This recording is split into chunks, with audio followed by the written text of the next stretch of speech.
My name is Margaret, and I never imagined I would feel unwanted in my own son's home. I was sitting at the kitchen table when Emily came in, and she was holding baby Grace against her shoulder, and her voice was so soft and careful that I knew something difficult was coming. She said she needed to talk to me about something important, and I set down my tea and folded my hands in my lap because I wanted to show her I was listening and respectful.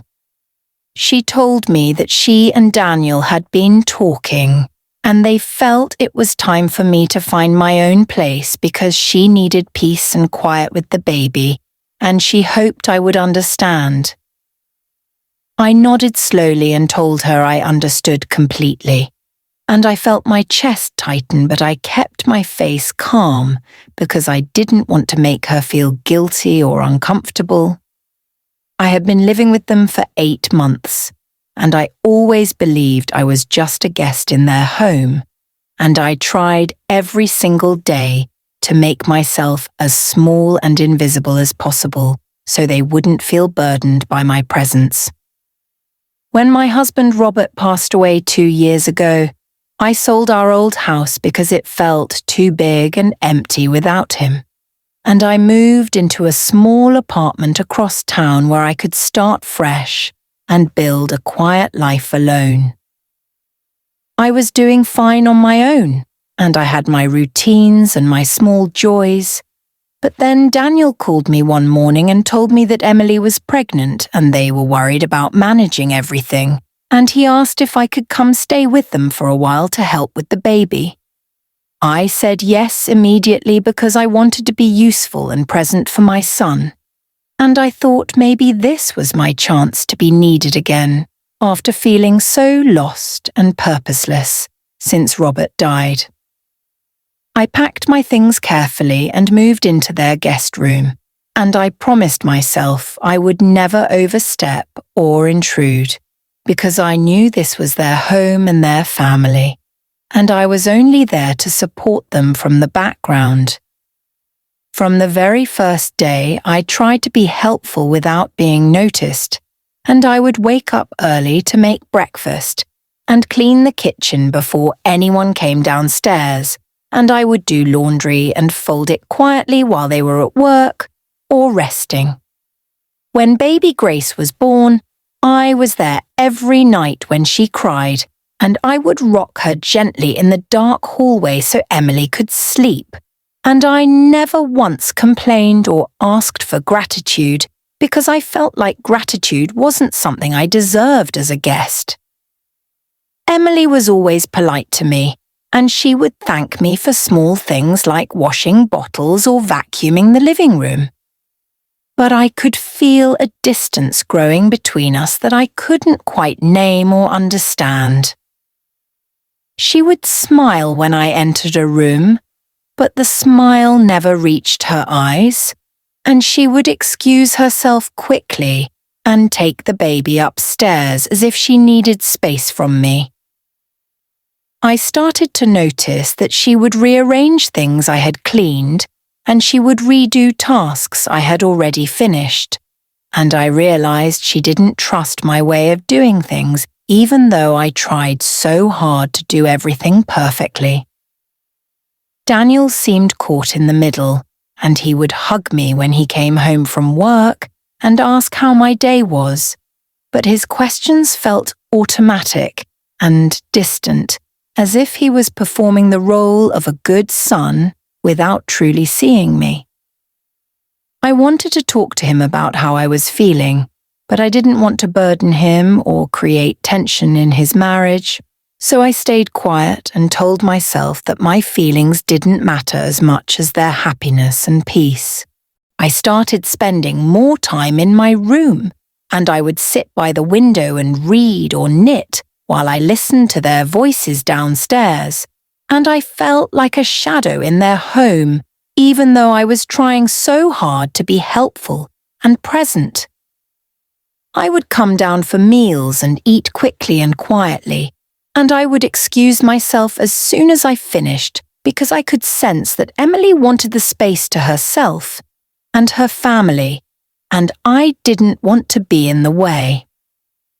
One afternoon, I overheard Emily talking on the phone to her mother, and she said she felt like she couldn't relax in her own home because I was always there hovering and trying to help, and she wished she could have privacy and freedom without feeling watched all the time. Her words stung deeply because I had been trying to stay invisible, and I realized that no matter how small I made myself, my presence was still too much for her.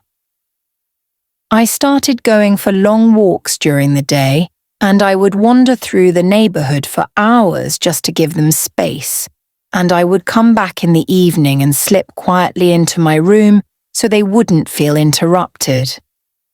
I stopped offering to help with the baby unless they specifically asked, and I stopped making breakfast or cleaning the common areas because I thought maybe my helpfulness was what bothered Emily the most.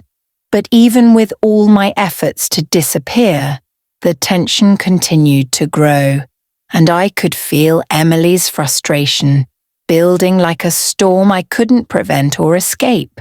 She would sigh when I entered the kitchen, and she would close doors when I walked past, and I felt like an intruder in a home where I was supposed to belong. So when she finally came to me that morning and told me gently that it was time for me to leave, I wasn't surprised, and I felt a strange sense of relief mixed with deep sadness because at least now the waiting and uncertainty were over. I told her I would start looking for a place right away, and I would be gone within a month so they could have their home back to themselves, and she smiled with visible relief and thanked me for understanding. Daniel came home that evening, and Emily must have told him about our conversation because he sat down next to me on the couch and put his hand on mine, and he said he was sorry but he thought this was the best decision for everyone. I nodded and told him I understood, and I didn't want them to feel guilty or conflicted because their happiness was more important than my comfort, and I had always known I was just a temporary guest in their lives.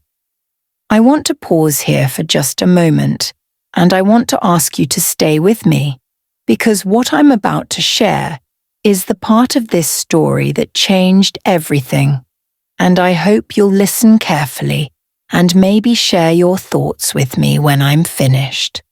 This story isn't easy to tell, but I think it's important, and I hope it might help someone else who feels invisible or powerless in their own life.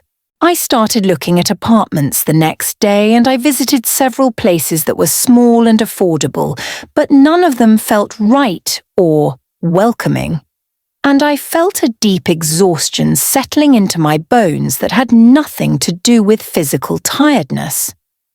I had been preparing myself emotionally to leave, and I was trying to accept that I would be alone again in a new place without family nearby, and the thought made me feel hollow and afraid.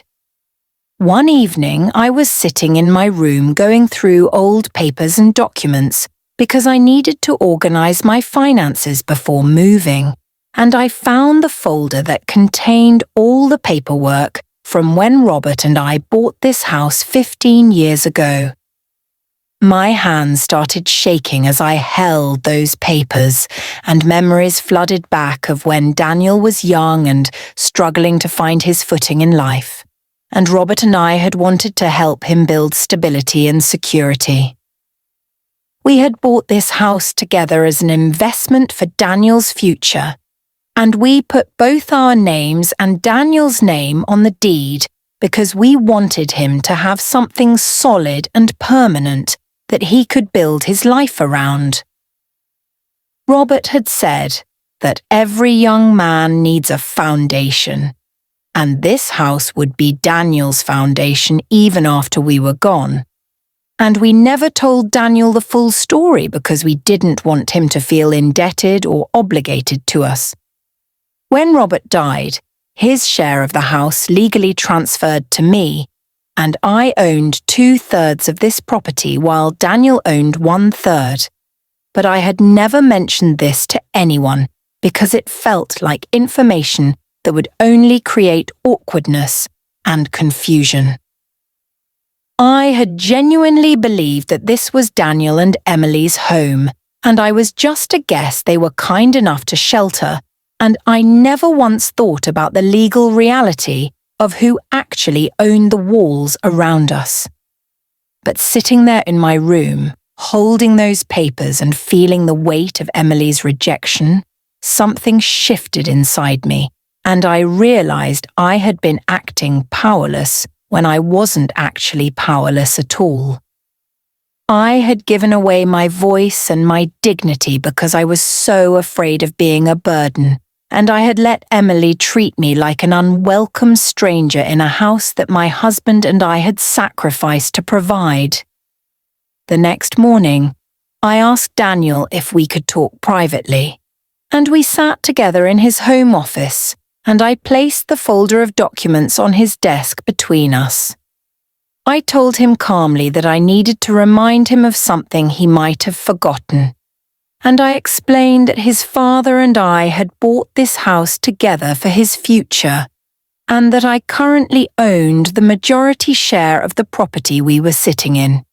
His face went pale, and he stared at the documents as if he was seeing them for the first time, and he said he had completely forgotten about the ownership arrangement because it had been so many years since we bought the house.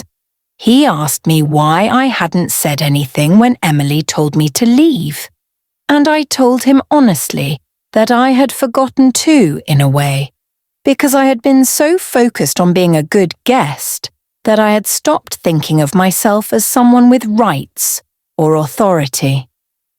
I told him I wasn't trying to threaten him or create conflict, but I wanted him to understand that I had been made to feel unwelcome in a home that I had helped provide, and I had stayed silent about my hurt because I loved him and didn't want to damage his marriage. I said I would never force them out or make demands, but I also couldn't continue living as a tolerated burden when I had every right to be there, and I needed him to have an honest conversation with Emily about respect and boundaries. Daniel sat quietly for a long time, and I could see him processing everything. And finally he said he was ashamed that he had let things get to this point without standing up for me. He promised he would talk to Emily that evening, and he would make sure she understood the full situation. And he asked me to please not leave because this was my home too, and he wanted me to stay. That night, I heard their voices through the walls, and at first Emily's tone was shocked and apologetic, but then something shifted and her voice became sharper and more calculating. I couldn't make out all the words, but I heard phrases like financial opportunity and we should buy her out, and this could finally be ours completely. And my stomach twisted because I realized she wasn't thinking about reconciliation or respect. She was thinking about ownership and control. The next morning, Emily came to my room and knocked softly, and when I opened the door, she had a different expression than I expected. One that was composed and businesslike rather than humbled or sorry. She asked if we could talk, and we sat together in my room, and she told me she understood now why I had felt hurt, and she appreciated everything I had done for their family.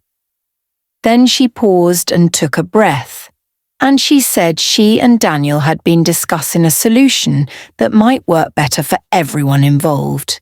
She explained that since I own the majority of the house, perhaps it would be simpler if they bought out my share, so I could have the money to find a beautiful place of my own where I wouldn't feel like a guest anymore.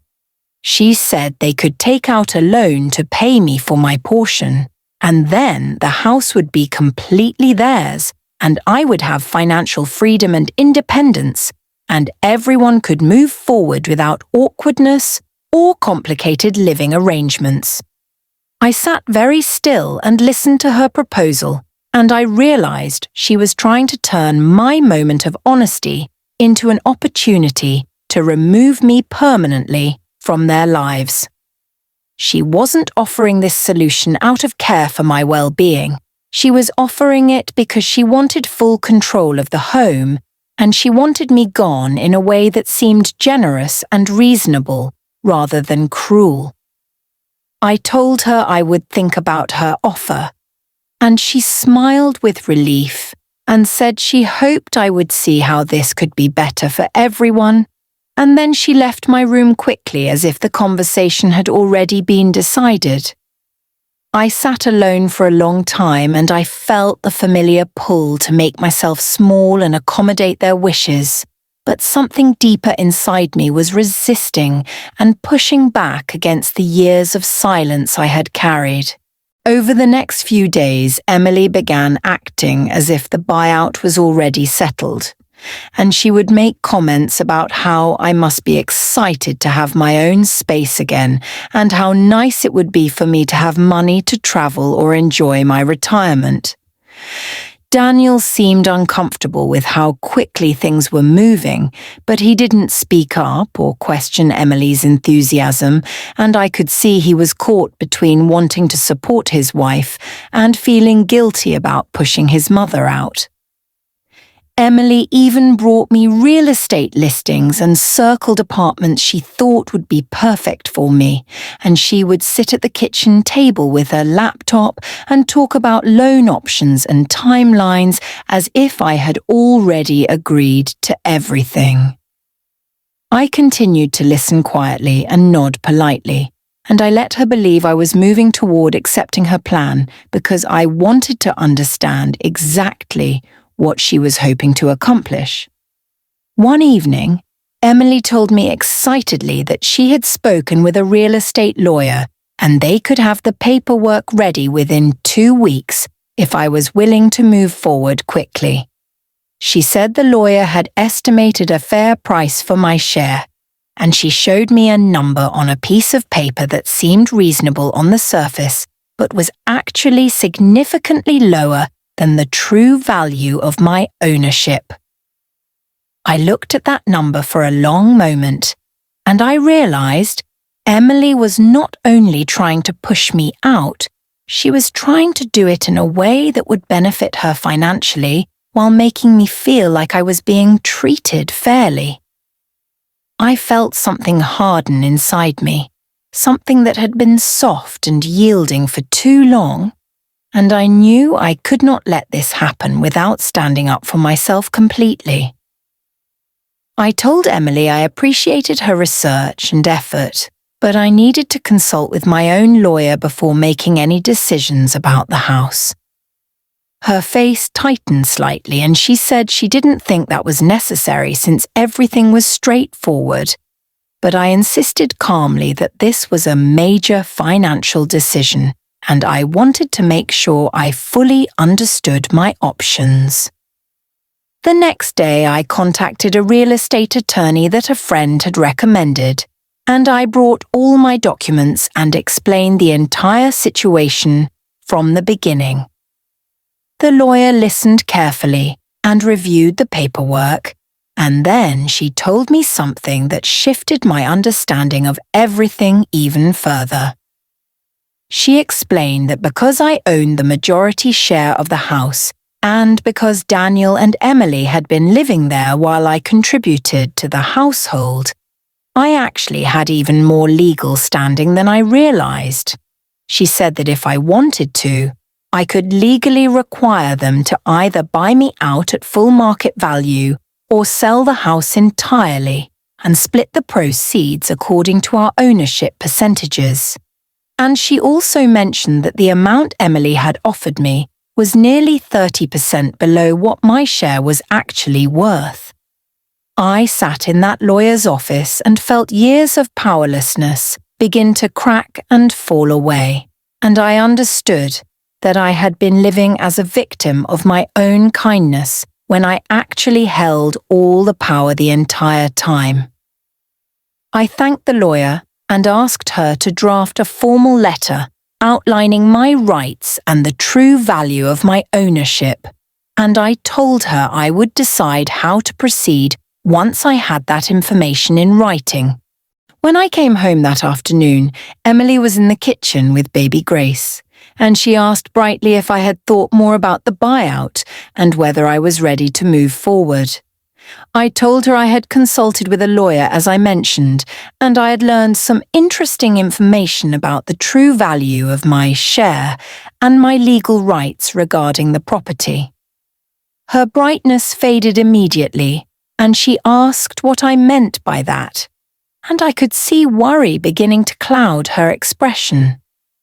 I explained calmly that the amount she had offered me was significantly below market value, and that if we were going to discuss a buyout, it would need to be based on accurate numbers rather than numbers that benefited only one party. Emily's face flushed, and she said she had gotten that number from a professional, and she didn't appreciate me implying she was trying to cheat me.